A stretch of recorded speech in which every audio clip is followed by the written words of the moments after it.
Hello viewers, स्वागत है आपका study with doctor Pawan Oberoi YouTube channel पर। मैं doctor Pawan Oberoi, head of department faculty of commerce, Bhagwati college of education, Meerut. Viewers, आज इस वीडियो में हम डिस्कस कर रहे हैं सीसीएस यूनिवर्सिटी मेरठ में जो जुलाई 2021 में एग्जाम हुए थे, उसमें एमकॉम सेकेंड ईयर आपको पता है कि प्राइवेट ही आपका होना है एमसीक्यूज में। तो रेगुलर वालों का तो डिस्क्रिप्टिव होता है, लेकिन जो प्राइवेट वालों का है एमए या एमकॉम, तो वो सारा एमसीक्यूज में होता है। तो जुलाई 2021 में जो एमकॉम में आपका इंटरनेशनल मार्केटिंग का जो सब्जेक्ट था, तो उसकी मैं बुकलेट आपसे डिस्कस कर रहा हूँ। हिंदी इंग्लिश दोनों में स्टूडेंट्स के बुकलेट, और सारे बुकलेट जो हैं वो मेरी अवेलेबल हैं, प्लेलिस्ट बनी हुई है। तो आप student study with doctor Pawan Oberoi subscribe करके जो है उसमें बेल आइकन एक तो प्रेस कर लीजिएगा लेटेस्ट नोटिफिकेशन के लिए, और दूसरा आप उसकी प्लेलिस्ट विजिट करिएगा। हर सब्जेक्ट की प्लेलिस्ट बनी हुई है, मार्केटिंग मैनेजमेंट की है, इंटरनेशनल मार्केटिंग की बनी हुई है, ऑपरेशन रिसर्च की बनी हुई है, ठीक है। और जो भी कोई पेपर है उसमें हिंदी इंग्लिश दोनों में एमसीक्यूज हैं। हिंदी में थोड़े से ज़्यादा हैं, इंग्लिश में कम है, लेकिन मैं धीरे धीरे उसको अपलोड करूँगा। तो आप जो उसकी प्लेलिस्ट देख सकते हैं। और दूसरा, जिन स्टूडेंट्स को अगर प्रीवियस ईयर के पेपर्स चाहिए, जैसे ह्यूमन रिसोर्स मैनेजमेंट के मुझ पे 5-6 ईयर्स के हैं और मार्केटिंग मैनेजमेंट के भी हैं काफ़ी सारे ईयर्स के पेपर, तो वो 10 रुपये पर ईयर के आप दे करके उससे मुझसे आप उसको परचेज कर सकते हैं। डिस्क्रिप्शन बॉक्स में नंबर दे रखा है, कॉन्टैक्ट नंबर। आप मैसेज करें कि इस सब्जेक्ट के एमसीक्यूज दे दीजिए, तो आप फ़ोनपे या पेटीएम या गूगल पे से आप उतने पैसे अकाउंट में डिपॉजिट करा के आप वो क्वेश्चंस प्रीवियस ईयर के सीसीएस यूनिवर्सिटी मेरठ के ले सकते हैं। हिंदी मीडियम के भी हैं और इंग्लिश मीडियम के भी हैं। तो चलिए डिस्कस करते हैं इंटरनेशनल मार्केटिंग, जिसका कोड है आपका I-404, और ये आपका ऑप्शनल का पेपर है। सबसे ज़्यादा स्टूडेंट इसी ग्रुप को पसंद करते हैं और इसकी बुकलेट सीरीज क्यू है, ठीक है। क्वेश्चन पेपर हिंदी इंग्लिश दोनों मीडियम में है। इंग्लिश मीडियम वाले बच्चों के लिए बहुत ही ज़्यादा हेल्पफुल रहती है ये, क्योंकि इंग्लिश में थोड़ा सा बच्चों को मैटर कम अवेलेबल हो पाता है, हिंदी में तो फिर भी काफ़ी सारा हो जाता है।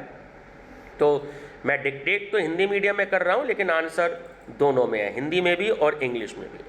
चलिए, टिक मैंने लगा दिया है व्यूवर्स, क्योंकि बच्चे पीडीएफ फाइल जब परचेज करते हैं तो थोड़ा सा एक ये परेशानी आती है कि उसका आंसर लास्ट में ना देखना पड़े, तो इसलिए मैंने टिक लगा दिए हैं। अंतर्राष्ट्रीय विपणन में कौन सा उत्पाद रणनीतियों का प्रकार नहीं है? सी ऑप्शन, पुराने उत्पाद की रणनीति। वैश्वीकरण का प्रथम फेज 1870 में शुरू हुआ तथा उसका अंत कब हुआ? तो ए ऑप्शन ठीक है इसमें कि प्रथम विश्व युद्ध के साथ में। निम्न में से कौन अपर्याप्त विकसित देशों में महत्वपूर्ण भूमिका निभाता है, क्योंकि यह गुणात्मक गतिविधि है? विपणन, करेक्ट ऑप्शन। निम्न में से कौन सा सही है ना? अब आपको ये बताना है इसमें कि अंतर्राष्ट्रीय व्यापार में अंतर्राष्ट्रीय खुदरा व्यापार उपभोक्ताओं की आवश्यकताओं को पूरा करता है। तो अब इसमें क्या बताना है, कौन सा ऑप्शन सही है? तो सी ऑप्शन इसमें सही है कि अंतर्राष्ट्रीय खुदरा संगठन। निम्न में से क्या एक ब्रांड विहीन उत्पाद का लाभ है? बी ऑप्शन, गुणवत्ता लोचशीलता। विज्ञापन, थोड़ा सा माफी चाहूंगा, शायद पीडीएफ फाइल सही नहीं बन पाई है। विज्ञापन में मांग की गैर व्यक्तिगत प्रेरणा बनाता है, वो है आपका मूल्य निर्धारण।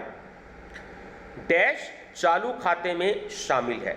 तो देखिए, निर्यात भी शामिल होता है, आयात भी शामिल होता है और व्यापार शेष भी शामिल होता है। तो डी ऑप्शन जो है वो करेक्ट है, उपयुक्त सभी।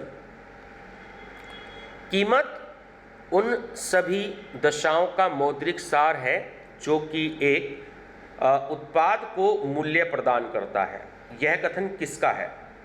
यह है हैमिल्टन का।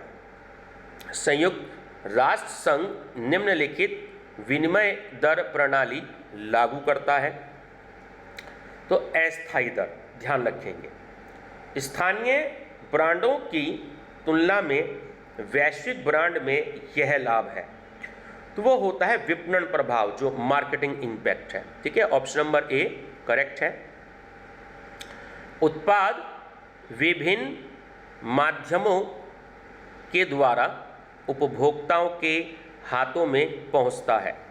उन माध्यमों में से मुख्य चैनल है थोक व्यापारी, जिसे हम होलसेलर कहते हैं। पहले कंपनी डिस्ट्रीब्यूटर को सामान देती है, उसके बाद होलसेलर पे आता है, होलसेलर से रिटेल पर आता है ना, रिटेलर पर, तब कस्टमर के हाथों में आता है सामान। एक प्रकार के उत्पाद को विदेशी बाजारों के लिए अनुकूलन की ज़्यादा आवश्यकता होती है। इस प्रकार के उत्पाद को विदेशी बाजारों के लिए अनुकूलन की ज़्यादा आवश्यकता होती है। तो घड़ियाँ, बाजार में व्यक्तिगत विशिष्ट व्यवहार आंतरिक कारकों से प्रभावित करता है। वह अभिव्यक्ति, एटीट्यूड किस तरह का है। गलत कथन कौन सा है? तो ऑप्शन ए जो है वो गलत कथन है कि रंग का ट्रेडमार्क नहीं कर सकते, है ना, रंग का ट्रेडमार्क नहीं कर सकते, तो ये ऑप्शन गलत है इसमें। उपभोक्ता व्यवहार को प्रभावित करने वाले बाहरी कारकों को कहा जा सकता है, तो उन्हें हम पर्यावरणीय कारक कह सकते हैं। निम्नलिखित में से, ये मुझे लगता है व्यूवर्स कि हर 2 पेज के बाद शायद पीडीएफ फाइल ऐसे हो गई है। निम्नलिखित में से किस मार्क को कोई विधिक संरक्षण प्राप्त नहीं हुआ है? तो वो है जेनरिक। ठीक है, आजकल दवाइयाँ भी जेनरिक आने लगी हैं जो सस्ती होती है, प्रिंट रेट तो ज़्यादा होता है लेकिन वो दवाइयाँ प्रिंट रेट से काफ़ी कम होती हैं। निम्न में से कौन सा वैश्विक विपणन में नवीन उत्पत्ति की आवश्यकता का कारण नहीं है? तो सी, उत्पाद जीवन चक्र, है ना, प्रोडक्ट लाइफ साइकिल। सबसे महत्वपूर्ण घटक जो उत्पाद सुधारों को अनिवार्य बनाता है तो वो है देश का नियमन। निम्नलिखित में से क्या ट्रेडमार्क के रूप में प्रयोग नहीं हो सकता? तो जो एक शब्द भी नहीं हो सकता, एक चिन्ह भी नहीं हो सकता और एक नाम, है ना, तो ये डी ऑप्शन करेक्ट है कि उपयुक्त सभी का ट्रेडमार्क के रूप में प्रयोग हो सकता है। माफी चाहूँगा, मैं नहीं शब्द बोल गया। तो एक शब्द, एक चिन्ह और एक नाम, ये जो भी दे रखे हैं तो इन सभी का ट्रेडमार्क के रूप में प्रयोग हो सकता है। निम्न में से कौन सा अंतर्राष्ट्रीय विपणन में विपणन मार्ग बहाव की आवश्यकता का कारण नहीं है? तो नहीं वर्ड आपसे पूछ रहा है, तो वह है शोध, रिसर्च। निम्न में से कौन सा अंतर्राष्ट्रीय विपणन वातावरण का प्रमुख तत्व नहीं गिना जाता? अंतर्राष्ट्रीय समझौते। ठीक है, सामाजिक विपणन मूल रूप से किससे संबंधित है? तो सामाजिक जो विपणन होता है एक्चुअली संस्कृति परिवर्तन से संबंधित होता है, ध्यान रखेंगे। अंतर्राष्ट्रीय विपणन में वस्तुओं के मूल्य का निर्धारण किया जाता है बाजार शक्ति के द्वारा। अंतर्राष्ट्रीय मुद्रा यह कार्य पूर्ण नहीं करती। देखिए, जो अंतर्राष्ट्रीय मुद्रा है वो लेखा इकाई जो होती है, यूनिट ऑफ अकाउंट है, उसका कार्य जो है वो पूर्ण नहीं करती है। एक देश जो कि ग्राहकों के कल्याण को अधिकतम करना चाहता है को अपनी मुद्रा के मूल्य में डैश का प्रयास करना चाहिए, तो उसको अपनी मुद्रा के मूल्य में बढ़ोतरी का प्रयास करना चाहिए। ठीक है, ध्यान रखेंगे। नेक्स्ट है क्वेश्चन नंबर 26।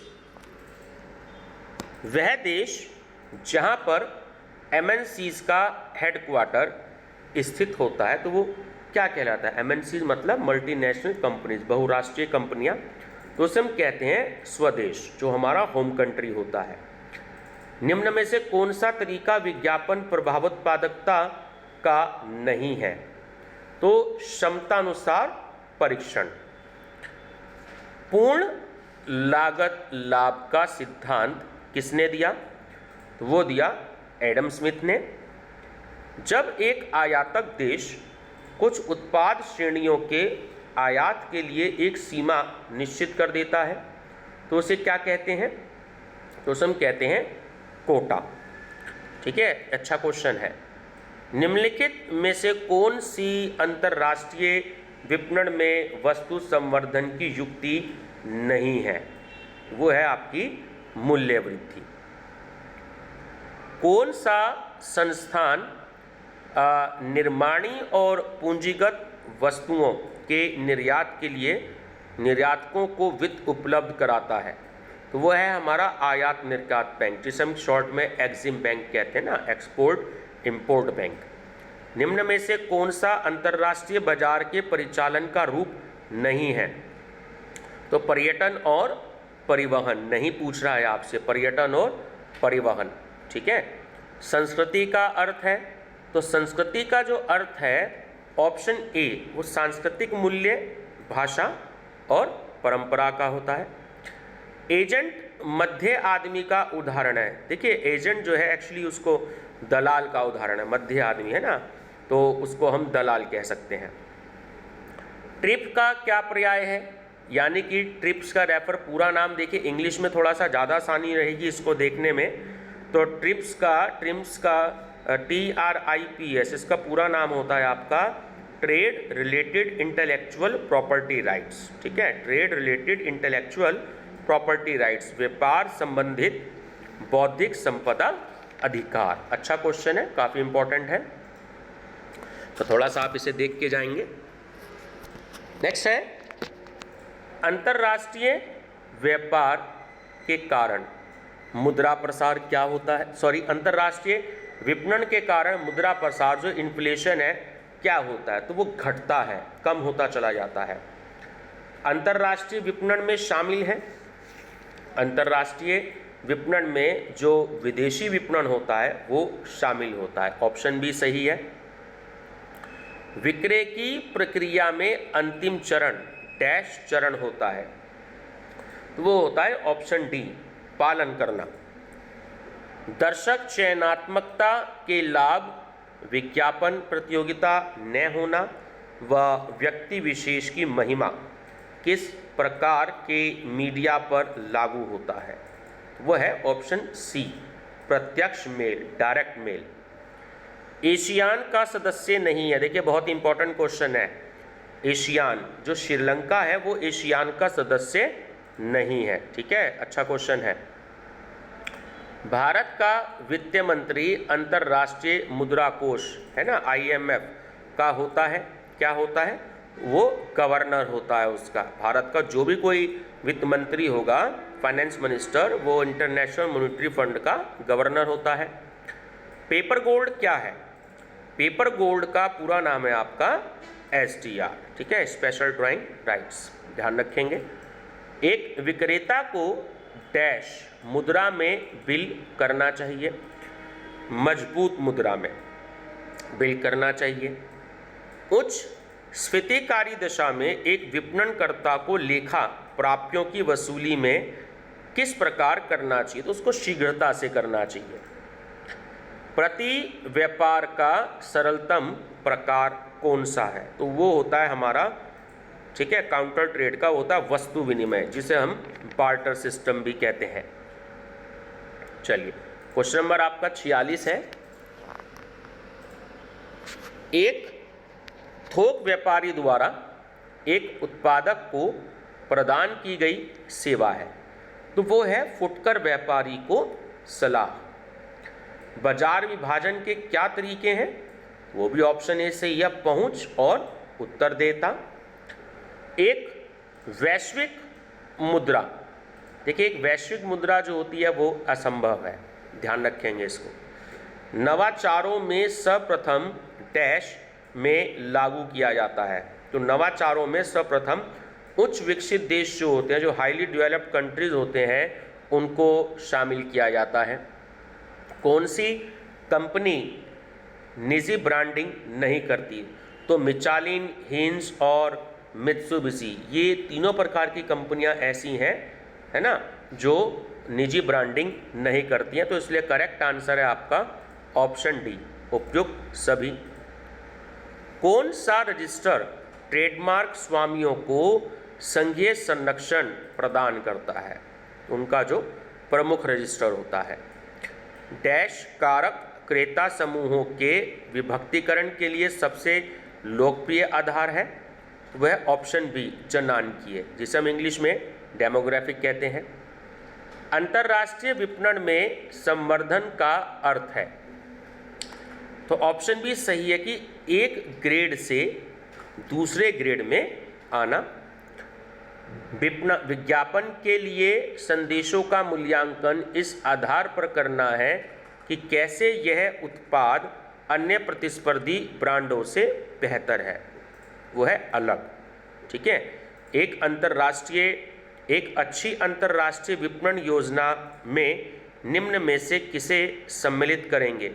तो जो केंद्रित विपणन योजना है उसको सम्मिलित किया जाएगा। क्वेश्चन नंबर आपका 56, एक अंतर्राष्ट्रीय बाजार में विभिन्न निर्णय, एक कंपनी अंतर्राष्ट्रीय बाजार में विभिन्न निर्णय लेती है, तो उसमें से पहला निर्णय जो होता है वो कौन सा होता है?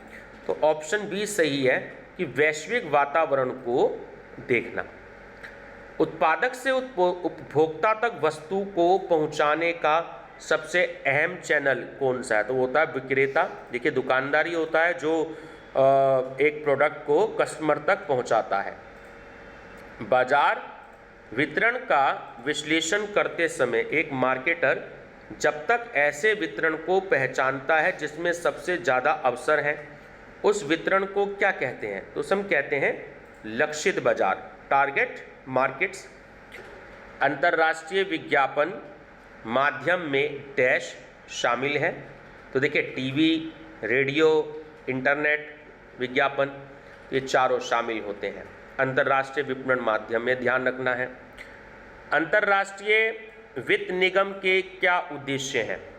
तो ऑप्शन ए कि निजी क्षेत्र को ऋण उपलब्ध करवाना। इंटरनेशनल फाइनेंस कॉरपोरेशन का ये सबसे इम्पॉर्टेंट उद्देश्य होता है कि जितने भी निजी क्षेत्र में काम करने वाले हैं उनको ऋण उपलब्ध कराना, लोन उपलब्ध कराना।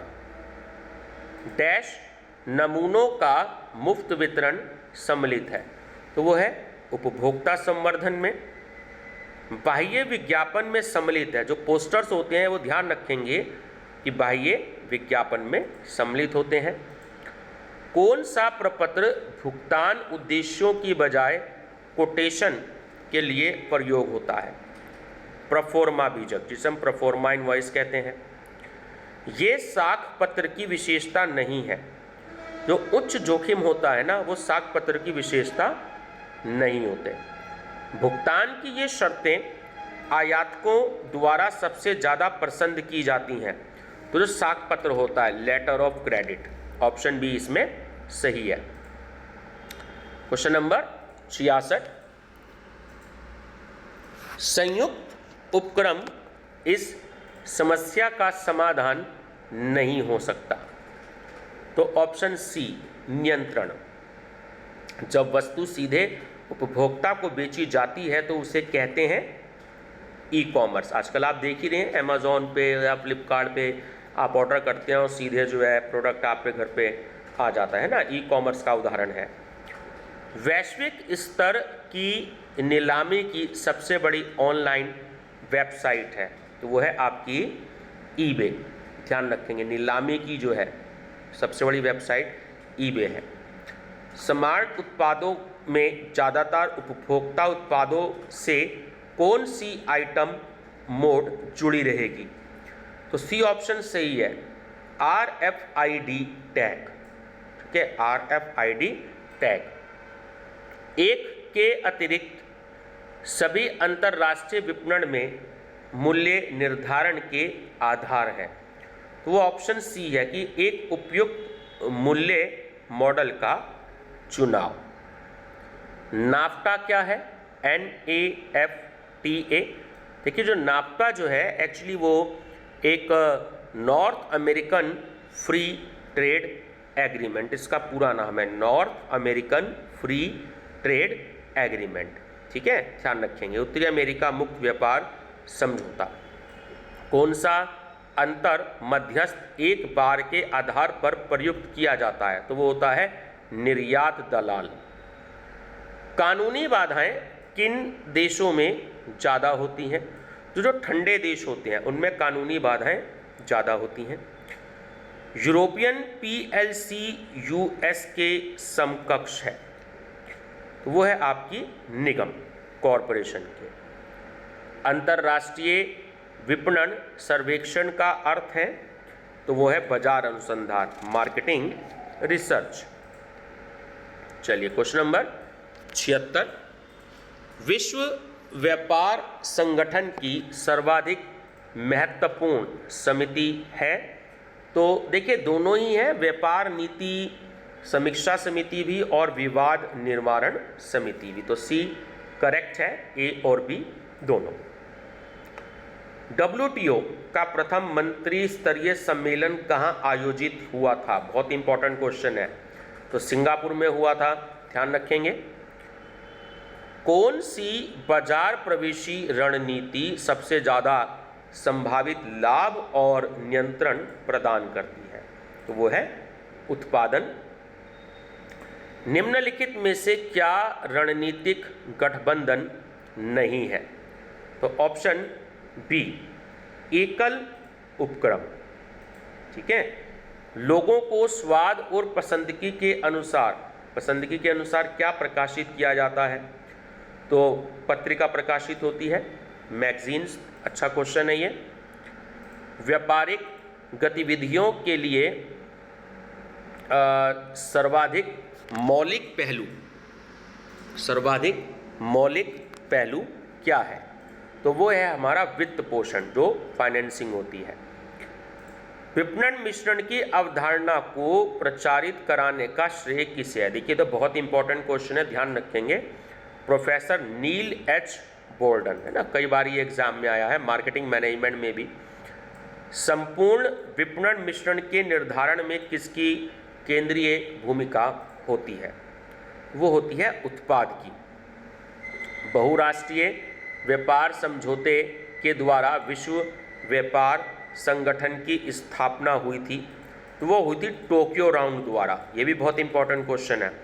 टोक्यो द्वारा बहुपक्षीय व्यापार समझौते के द्वारा, ठीक है, समझौते के टोक्यो राउंड के द्वारा विश्व व्यापार संगठन की स्थापना हुई थी। व्यापार निषेध गैर प्रशुल्क रुकावटों जैसे डैश तथा डैश को सम्मिलित करता है। तो व्यापार निषेध गैर प्रशुल्क रुकावटों जैसे विधान तथा कोटा को भी सम्मिलित करता है।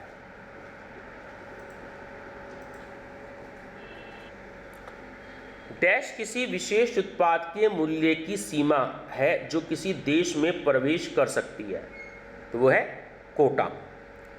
एफपीआई का पूरा नाम क्या है? ये बहुत इंपॉर्टेंट क्वेश्चन है। देखिए एफपीआई जो होता है उसका पूरा नाम होता है फॉरेन पोर्टफोलियो इन्वेस्टमेंट, ठीक है, विदेशी समविभाग विनियोग। ई विपणन क्या है? ई विपणन जो है यानी ई मार्केटिंग आपका एक वर्चुअल मार्केटिंग भी होता है, डिजिटल मार्केटिंग भी होता है और रियल टाइम मार्केटिंग भी होती है। तो डी ऑप्शन करेक्ट है इसमें, उपयुक्त सभी। बहुत इंपॉर्टेंट क्वेश्चन है। बहुराष्ट्रीय निगम डैश में व्यवसाय करने वाले संगठन होते हैं। कम से कम एक अन्य देश, ठीक है, कम से कम एक अन्य देश। आधुनिक विपणन पद्धति में क्या क्या शामिल होता है? तो देखिए नेट पर विज्ञापन भी शामिल होता है, ईमेल के माध्यम से व्यवसाय भी शामिल होता है और टेली मार्केटिंग भी होती है। तो डी ऑप्शन इसमें करेक्ट है, उपयुक्त सभी। क्वेश्चन नंबर 91, कंपनियां अंतर्राष्ट्रीय क्यों होना चाहती हैं? तो देखिए तीनों इसमें ऑप्शन बिल्कुल करेक्ट हैं। एक तो विक्रय संवर्धन हेतु भी, और दूसरा संसाधन प्राप्ति हेतु भी, और सी लाभ की अधिकतम दर प्राप्ति हेतु भी। तो डी ऑप्शन करेक्ट है इसमें, उपयुक्त सभी।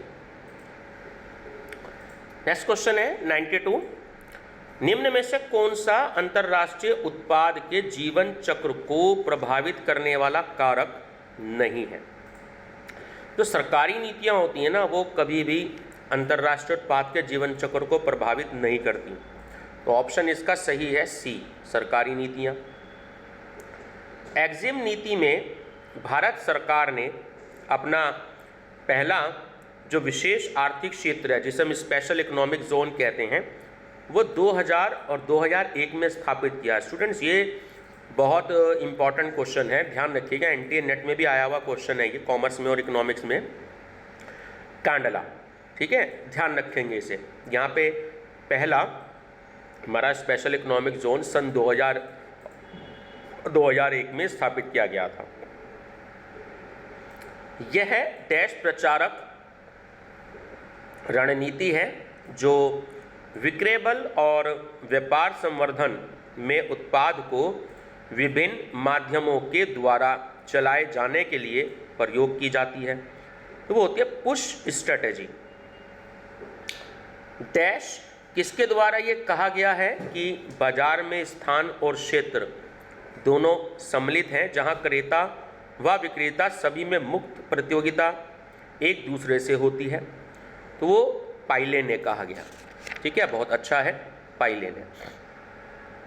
96 नए उत्पाद विचार का साधन है, तो वो है R&D, रिसर्च एंड डेवलपमेंट।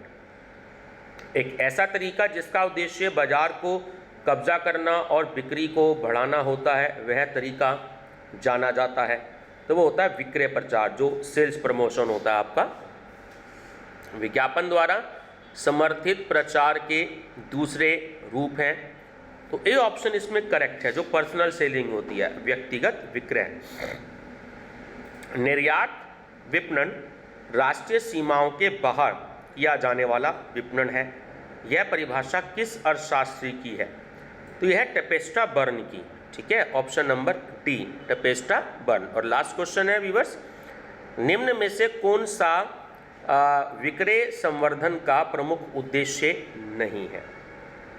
वो है विज्ञापन हेतु, ऑप्शन नंबर डी। तो व्यूअर्स देखिए, एक ही वीडियो है, लगभग 27 मिनट की बन चुकी है, क्योंकि देखिए 100 क्वेश्चंस होते हैं, तो 2 पार्ट में नहीं कराता, सिर्फ एक ही पार्ट में करा देता हूं। तो आपके देखिए 27 मिनट की वीडियो में पूरे आपके 100 क्वेश्चंस रिवाइज हो चुके हैं। तो आप एग्जाम्स के दिनों में इस वीडियो को देखने से आपको बहुत ही ज़्यादा हेल्प मिलेगी, ठीक है व्यूअर्स। बने रहेगा मेरे चैनल पर स्टडी विद डॉक्टर पवन ओबराय, और आप प्लेलिस्ट विजिट कर सकते हैं।